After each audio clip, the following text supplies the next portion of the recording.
আসসালামু আলাইকুম প্রিয় শিক্ষার্থীবৃন্দ। তো তোমরা যারা রাজশাহী বোর্ডের শিক্ষার্থী রয়েছো, তো তোমাদের কিন্তু উচ্চতর গণিত দ্বিতীয় পত্র পরীক্ষাটি হয়েছে। তো আমি কিন্তু তোমাদের জন্য এমসিকিউ নিয়ে হাজির হলাম।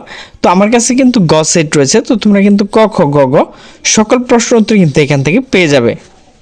তো আমি শুধু তোমাদের উত্তরটুকু বলে দিচ্ছি। একের হচ্ছে ক, দুইয়ের হচ্ছে খ, তিনের হচ্ছে ক, চারের হচ্ছে ঘ, পাঁচের হচ্ছে খ, ছয় হচ্ছে নিচে কোনটি সঠিক গ, সাত হচ্ছে খ, আট হচ্ছে ঘ, নয় হচ্ছে ঘ, 10 হচ্ছে খ, 11 হচ্ছে ক, 12 হচ্ছে ক, 13 হচ্ছে খ, 14 হচ্ছে নিচে কোনটি সঠিক গ, 15 হচ্ছে ঘ, 16 হচ্ছে খ, 17 হচ্ছে ঘ, 18 হচ্ছে নিচে কোনটি সঠিক গ, 19 হচ্ছে ঘ, 20 হচ্ছে ক, 21 হচ্ছে ক, 22 হচ্ছে ঘ, 23 হচ্ছে ঘ, 24 হচ্ছে ক, 25 হচ্ছে খ।